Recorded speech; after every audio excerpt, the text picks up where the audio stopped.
Você tem certeza que a realidade em que você vive é de fato real? O que sentimos e percebemos por nossos sentidos correspondem mesmo à realidade? E a realidade corresponde ao mundo particular de cada um ou ao mundo comum em que vivemos? Muito provavelmente você já deve ter ouvido falar disso no cinema, por exemplo. Mas saiba que esse questionamento foi feito há muito tempo por um filósofo grego chamado Platão. Platão viveu na Grécia Antiga, aproximadamente no século V a.C. Em Atenas, fundou uma escola chamada Academia, que incentivava os estudantes a pensar por conta própria, por meio de investigação científica e filosófica. Entre muitas obras de grande importância para a filosofia, Platão escreveu A República, um argumento a respeito da cidade ideal, onde a divisão do trabalho seria feita de acordo com as aptidões de cada um. É neste livro que se encontra a passagem mais famosa de toda a obra de Platão, o mito da caverna. Imagine que existam homens presos desde a infância numa espécie de caverna. Um lugar subterrâneo, escuro. Há apenas uma pequena entrada para a luz, que vem de uma fogueira localizada fora da caverna. Os homens estão acorrentados, não podem se mexer, nem mesmo virar o pescoço para o lado. Tudo o que eles fazem é olhar para uma parede em frente a eles. Nessa parede, eles conseguem ver somente sombras projetadas do que acontece fora da caverna. Sombras de pessoas carregando alguma coisa por cima de um muro. Temos então duas realidades, dois mundos diferentes, um dentro da caverna e outro fora dela. Como é isso? É fácil de entender se a gente pensa que tem esse dualismo, que um está conectado com o outro, mas ao mesmo tempo é separado. O mundo sensível é o mundo do corpo, é o mundo da matéria, é o mundo das nossas percepções concretas, físicas, é o mundo que eu posso perceber com os meus sentidos físicos, com a audição, com a visão, com o tato, com a gustação, com esses sentidos que são do meu corpo. Por oposição a um mundo inteligível, que é esse mundo que só pode ser acessado por meio da contemplação. Nós podemos traduzir essa contemplação por teorização e podemos também chamar a teorização de reflexão. Voltamos para a caverna. Vamos imaginar que um dos prisioneiros quebra a corrente e sai para o exterior de onde sempre viveu. De que maneira ele reconhecerá o mundo? Ele tem dificuldade em distinguir as imagens. Seus olhos, acostumados com a escuridão, se ofuscam com a luz. Ele tenta achar a fonte da luz. Descobre, então, que existe um sol. Quando se depara com a nova realidade, ele percebe que passou a vida analisando e julgando apenas imagens projetadas. Fora da caverna, o mundo é outro. Ele se encanta com a natureza, com os animais, com o sol. Todas as pessoas dentro da caverna estão acorrentadas. Todas elas são prisioneiras de um ponto de vista. Todas elas são condenadas a olhar a coisa, a vida, aquilo que se apresenta a elas como uma verdade absoluta e inquestionável. Então, elas são crentes. E aquele que se liberta, aquele que deixa, então, de ser prisioneiro, esse que rompe com as correntes, com as amarras, ele é um representante de uma tomada de consciência. O que representa essa saída da caverna? Representa, então, a tomada da consciência, mas um encontro com o conhecimento. O que é o conhecimento? Quando a gente fica estudando no colégio, na faculdade, a gente fica estudando num livro, a gente está procurando alguma coisa que a gente não tem.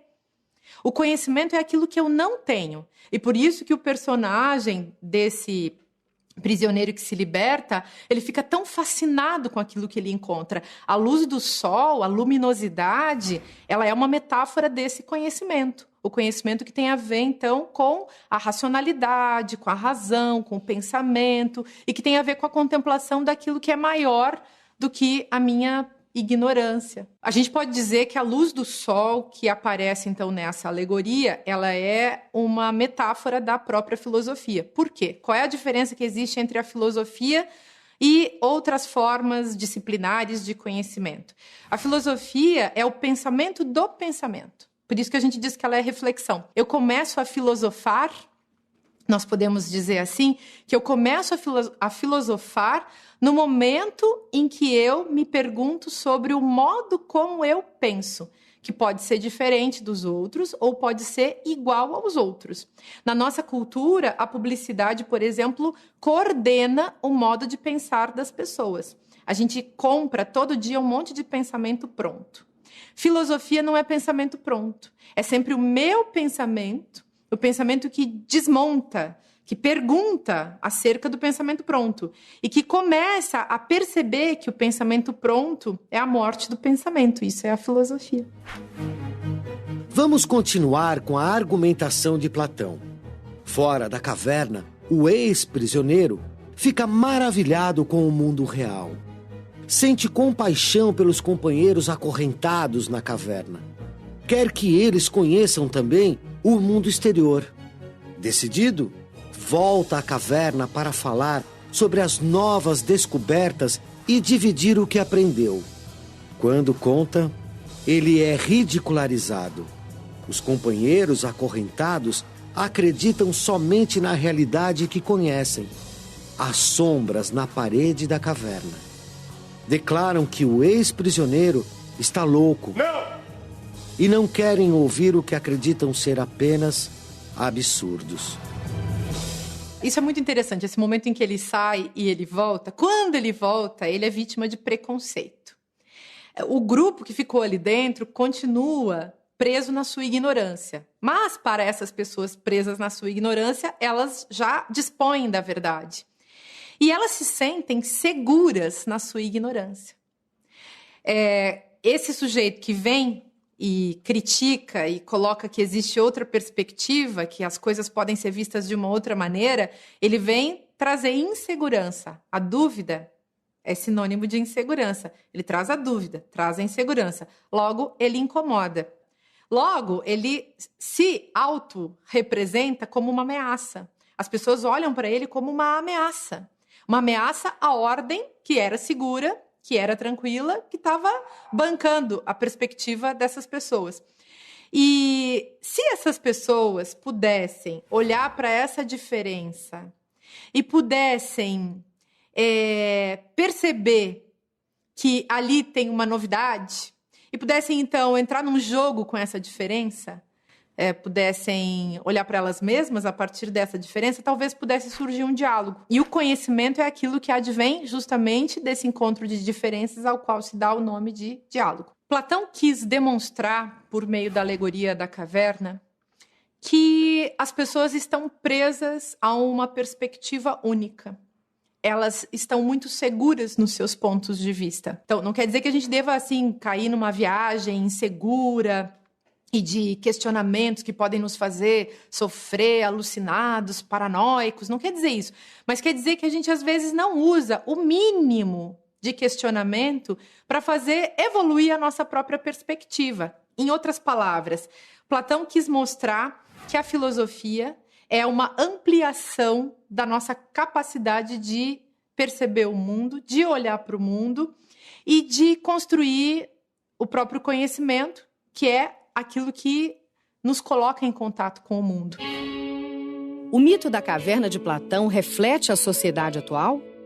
Será que também estamos acorrentados numa caverna, só que mais bonita, mais interativa, mais colorida? Enxergamos apenas as representações da realidade, sem questionar o seu verdadeiro significado? O que eu acho é que nós nunca vivemos tanto na caverna de Platão como hoje. Hoje é que nós estamos a viver, de facto, na caverna de Platão. porque as próprias imagens que nos mostram a realidade, de alguma maneira, substituem a realidade. Nós estamos no mundo a que chamamos o mundo audiovisual. Nós estamos, efetivamente, a repetir a situação das pessoas aprisionadas ou atadas na caverna de Platão, olhando em frente, vendo sombras e acreditando que essas sombras são uma realidade. Foi preciso passarem todos estes séculos para que a caverna de Platão aparecesse finalmente num momento da história da humanidade, que é hoje. E vai ser cada vez mais. E você? Está acorrentado vendo sombras na parede? Ou já saiu da caverna para explorar o mundo exterior? Filosofar é seguir além das aparências. Você aceita esse desafio?